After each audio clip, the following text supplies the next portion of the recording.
car and a bunch of crazy awesome stuff. So make sure you comment down below, you like, subscribe, and enable notifications. Today, I'm gonna go over the 10 top reasons I hate the Lamborghini Revuelto. We're also gonna drive with my son to the gas station while we do this. So I'm gonna give you number one. The first thing, and it's kind of obvious if you watched my other vlogs, but the first thing is this thing dies. Yeah, it dies. And not in the way that you think. The alarm is super temperamental, so about half the time when I lock this car, the alarm just randomly goes off for really no reason. And I left to brunch the other day with my son, left the car here, and it alarmed itself out until the battery was dead. I had to get to the passenger side to get to the battery to start it up. I had to wait. It was like a whole hour ordeal, so that was really, really annoying. Coming in at reason number two, the active aero wing. Not my favorite at all. I like the McLaren, where you can push the wing button and it stays up. Even when parked or driving slow, it has a mind of its own and decides when it wants to go up and decides how long it's gonna stay up. I know it's a computer function, but it's a little bit over computerized for my liking. Number three, you can see my check engine light is on, and a lot of other things happen, but number three is mainly the check engine light.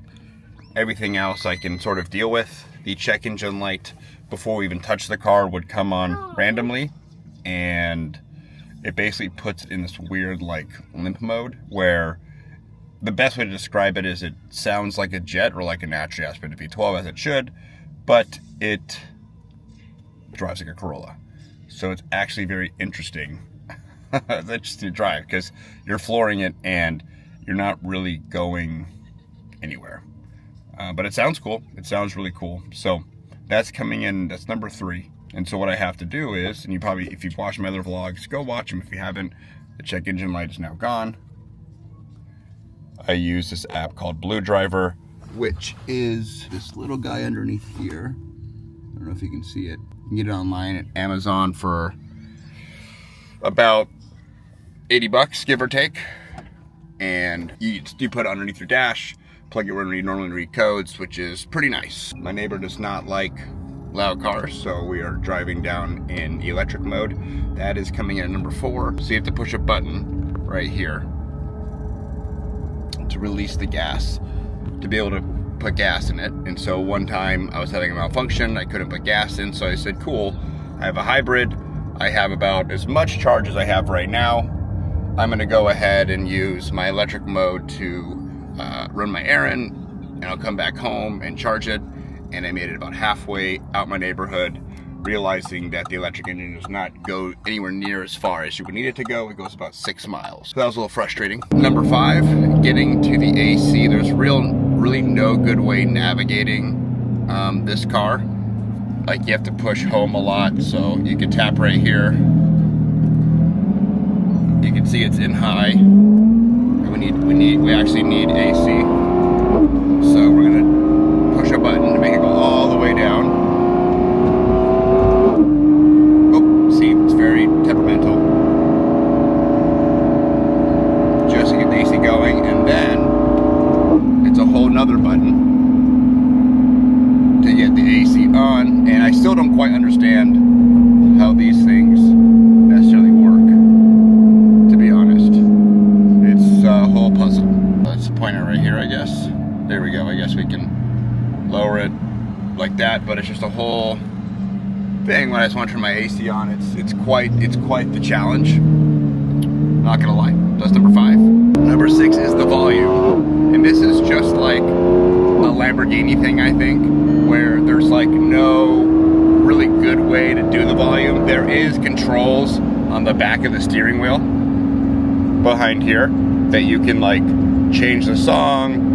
It's 4 little buttons. You can change the song, lower and upper the volume, but you can't hold it to make it go up and down. It literally goes up every time you press it. You have to press it each time.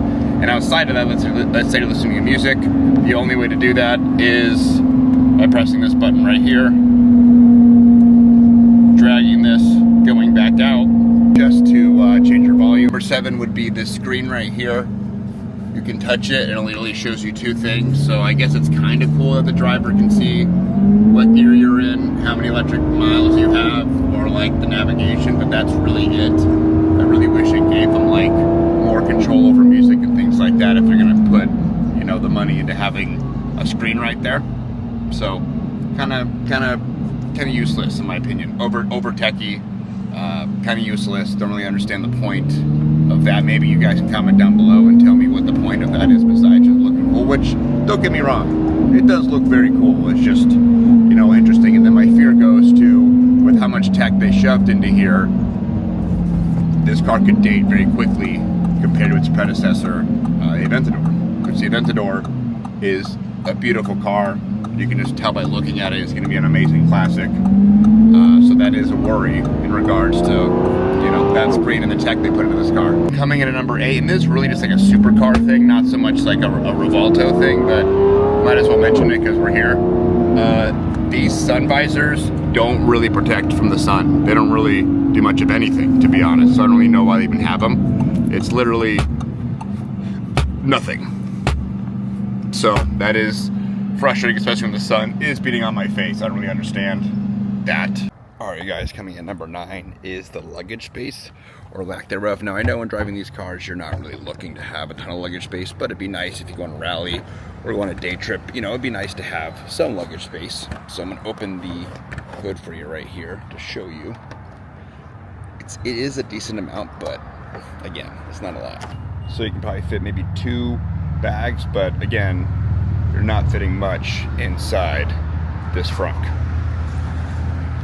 I guess we're gonna kind of go to 11. Screw it, 'cause I got 2 more. So the other thing is, these lights I think are sick. Let me see if I can get them to turn on. No, I can't. But this whole light turns on, which I think looks amazing for daylight running lights. But those lights up there, when they're on, it kind of looks kind of lame. Looks like way too much. Look, they overcooked it. It'd be a lot cooler if it was like all encompassed in one.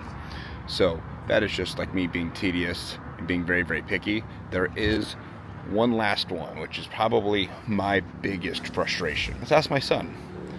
It's like his second time being in this car. Hey, Hud. What's your favorite, I guess, maybe not your favorite, what's one thing you don't like about this car? What don't you like about this car? What do you don't like? Okay, well, do you like it? Yeah. What do you like? That's what we got going on? Yeah, I like this car. Oh, you like that button? Yeah. Oh, thank you. Well, there you have it, folks. He dislikes nothing and likes that button. So we're gonna hop back in here. I'm gonna go over probably my biggest frustration, and maybe you guys can tell me down below if it's a spec thing or what, because I haven't done that much research, and maybe I should before I open my mouth. But you know what? I'm just gonna open my mouth. So if we look around the cabin and look really closely, hopefully you see what I see. I'm gonna show you around here. There's the dash, door. I think this is a charging thing. I'm not 100% sure. Let's actually find out right now. I have no idea. It's something. Maybe it's just blank space, but let me get my phone right there. I think it's just a catch-all, so no. Center console. This does not open, but you do have a glove box right there.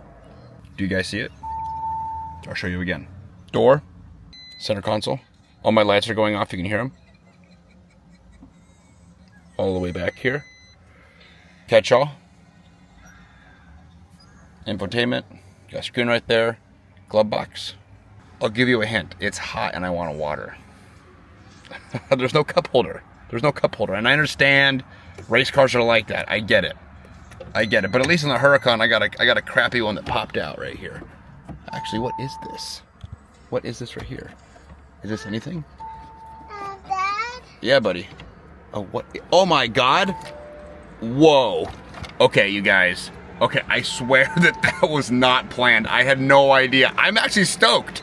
So we do have 10, because we can delete that one off. We actually have 2 cup holders in here. What the heck? Holy cow. I'm glad I'm doing this review because, well, what's up? Buddy, do you see these 2 cup holders? Is that pretty cool? Yeah. So, okay. Hopefully if you watch this now, you've learned something like I've learned. So if you're ever sitting in a Revuelto or a guy's complaining, you'd be like, well, no, dude, there's a button. I'll show you guys again. So these bad boys click back in here. Click them back, that goes right there, and there's a button right here. You literally press it in, like that. Press it in, and it comes out with your cup holders, and you press the cup holder out. That is pretty bad. All right, so those are the 10 things I hate about the Revuelto. Say hi, Hud. You say hi, buddy? Hi. We're back.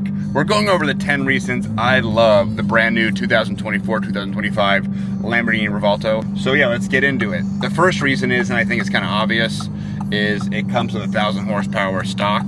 It is absolutely insane. One of the fastest cars I've ever driven. It can beat almost anything on the road. It is fun eating Teslas with this thing. Now, I don't make it a habit racing Teslas because I don't really want to race a golf cart. I don't really care. You don't have an engine.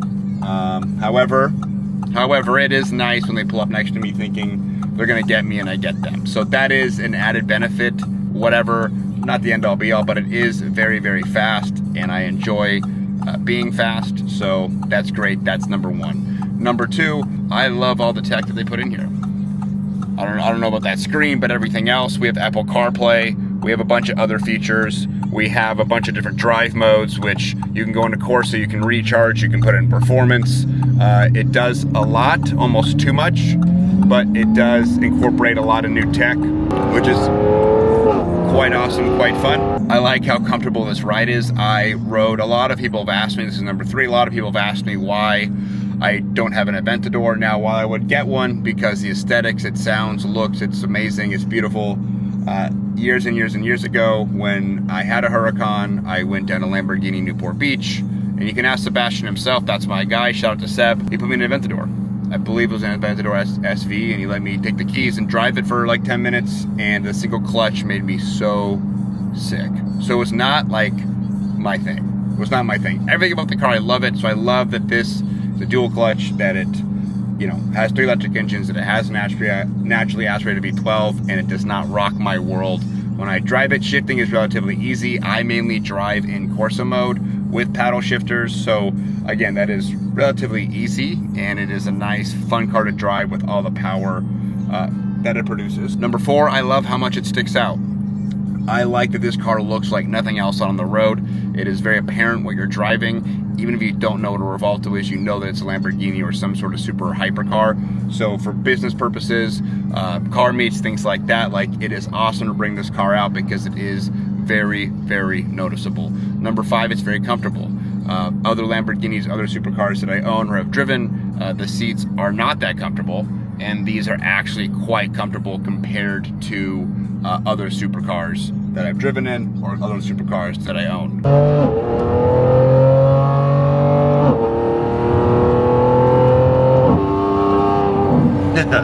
Which brings me to number 5, the naturally aspirated V12. It sounds absolutely amazing. I know I kind of went over that. I'm not really cheating. There's nothing quite like hearing a naturally aspirated engine, especially a V12. So that is an absolutely amazing symphony noise. Man, it's just amazing to hear and have literally behind you. So there are downpipes in this car, so it does, let you hear the noise a little bit more. Number 6, I know all the tech and all the upgraded features in this car get some hate, but the handling is literally second to none. This car handles like an absolute beast compared to its predecessor. So it makes driving the car a lot of fun, which brings me to number 7. It's relatively safe. So I know that having all this tech, these computers, things like that, sometimes takes the fun out of owning a supercar, out of doing the things you want to do, especially because all the computers in here does, and I can speak to this, it does make it temperamental. It makes it almost impossible to deal with sometimes. However, I do feel very safe in this car. It does, I overcalculate. It's a thing. It overthinks. I can tell it's a thing, but I do feel very, very safe. Number 8, I think it could be a future classic. It is the first high-tech Lamborghini V12 hybrid system, so it does have a potential to be, a classic. And I know, like, cars are going this direction. The future's weird. I get it. Classic car, souvenir, your spot, place in my heart, spot in my heart. But you got to look at it from 20, 30 years from now. If you look at it that lens, it definitely has that potential, which is amazing. I love the facelift. When we get out, we'll go over that in just a second. Real quick before we get out, if you have neighbors that don't like the car, cops, whatever, and it's super loud, you just put it in electric mode. The range is not that far. You only get about 6-7 miles, but we are dead quiet as a mouse right now, driving into my cul-de-sac. My neighbor does not like my loud cars, and so this is really cool because we can just drive in electric mode all the way to my house. No one's the wiser, which is actually really cool. No more need for valves or any of that stuff. I just have an electric engine. I just throw it into electric, and here we go. To 9, 10, 11, 12. I don't even know where we're at, but I know we're close to 10, if not already blown past it. The aesthetics on this car is absolutely amazing. I love the new daytime running lights, how they're tucked. It just gives it such an aggressive look in the front end here. And of course, who could not like the butterfly doors, the doors that go up. And it has an all new active arrow. So let me see if I can get that thing to pop up for you guys here. No, we can't get it to pop up, but that's fine. Here is the active arrow back here. And look at how aggressive these taillights are and this exhaust. It looks like a friggin' spaceship, man. And you have the exposed V12 engine. Yes, it sits like that. There's no casing. It just is like that out in the wild, out in the open for you here. Now, you may have noticed I have these holes drilled in here. It's been being R&D'd on. More to come later on that. That's going to be a huge surprise. But yes, I made fun of the company R&D'ing. I'm like, did you take my car to Hot Topic? What's the deal? This car looks absolutely amazing. Aesthetically, it is just absolutely. The overhaul, everything looks simply amazing.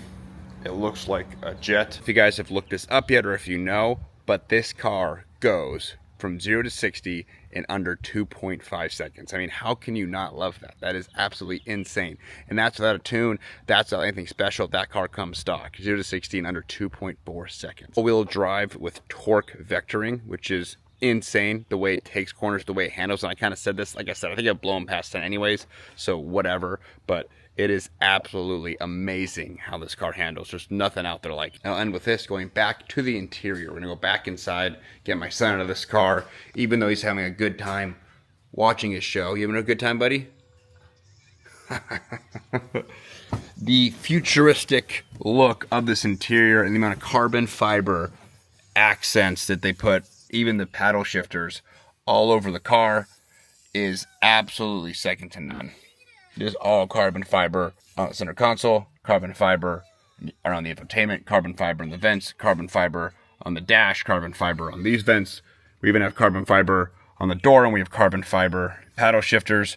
They really did not cut any corners. They really made this interior very, very modernized. They did a really, really good job. And so for me, being one of the first cars that I bought in the $700,000 and $900,000 range, I'm very happy. Now, you know, one of the next cars I do want is a McLaren Senna. That would be awesome, a good stepping stone into the future cars that I want. That'd be honestly amazing, and I'll probably end up getting rid of a couple cars. If you don't know, about 12 cars right now. So it's a lot, and it's like a full-time job, and these things cost, and I can make a whole other vlog on that, and I will. How much these things cost to maintain and what can go wrong with them. And it's not so much an affordability as it is a headache. Would you say that this is your favorite race car Dad's owns, or no? Is this the fastest one? Yeah. Yeah? Is it the fastest one? How fast is it? Like this. Yeah, like that? Cool. Well, there you go. He approves. So at the end of the day, you know, I want to focus more on building cars up to give away. A few cars that I like, and you know, cars I can collect. Like, I'm obviously going to keep the Porsche 911 Turbo S. It's an amazing build, an amazing car. It's timeless. My 1967 Mustang is, I love it. My BMW M3 CS. I'll probably keep a BMW in the family. The Urus is a great family car. It's brand new. I want to build that. I've been waiting to build that for a while. But I would like a hypercar. You know, I think it's a step in the right direction. This car has definitely been fun, and I'm certainly not done with it yet. There's a lot of big plans left for this car.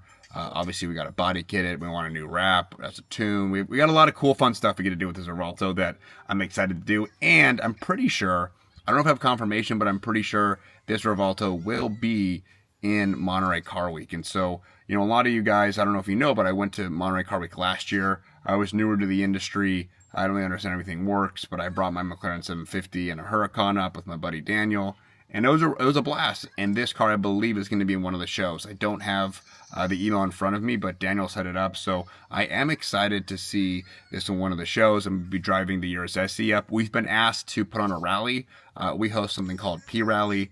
And we've done, small rallies, nothing big. It's not a big rally company, but a lot of people like, the intimacy and how much work we put behind it. And since it's not our thing, we don't really tax people. It's really for a good time. And so we might be putting together something like that. But let me know what you think. I made a video on the 10 things I hate about the Lamborghini Revuelto. Now you get to see 10 things that I love about the Revuelto. And so comment down below. What has your experience been like? Have you seen the car in person? Have you not seen the car in person? Have you ridden one? Have you driven one? Do you own one? Did you used to own one? These are all awesome things. I would say at the beginning, the first 6 months of ownership was quite scary. I paid, full disclosure, $790,000 for this car. And I was the first person in Orange County with the car. I had no idea. This was actually their corporate car. And they called me up. And I don't think I was the first call. I think I was, somewhere in the top 10, which, hey, good enough for me. And I ended up taking the car. I did the math. I ended up taking the car. And I don't regret it at all. But the thing that made, as they made the first deliveries, the price did plummet a little bit with the amount of deliveries and some recall issues it was having. I had to bring it back twice for recalls. Nothing bad. Nothing was wrong with the engine. I mean, I know some people have had engine issues. SVJ engines blow up too. It's just kind of owning this type of car. I get it. But that was definitely a moment from what do I do? So obviously I ended up keeping it, and they made me sign a contract that I would not sell it within a year. I can bring it back to them, but I would not sell it. And based on the Aventador market, based on the Huracan market, what we've historically watched them do, I'm all about keeping it for a year. But owning this much of a car was quite insane to see that fluctuation in price. So there you have it. Thank you for watching my video. As you guys know, it is a pleasure to make videos for you all. I have videos on business, I have a podcast, other car reviews. It's a great time to be on video for you guys. So every 100,000 subscribers, I'm giving away a car and something crazy. So make sure you enable notifications, subscribe, and comment down below. Go check out my other videos. My website's EXO Racing, and I have other websites down below. There's a lot of cool stuff that I do, and I would love to interact with you. So please, at the very least, leave a comment. I'd love to talk to you, good, bad, and different. I really count on you guys to give me feedback. And even if it's like, hey, go get this car, or hey, I hated this video, I truly don't care. I enjoy what I do. So thank you so much, and I'll see you next time.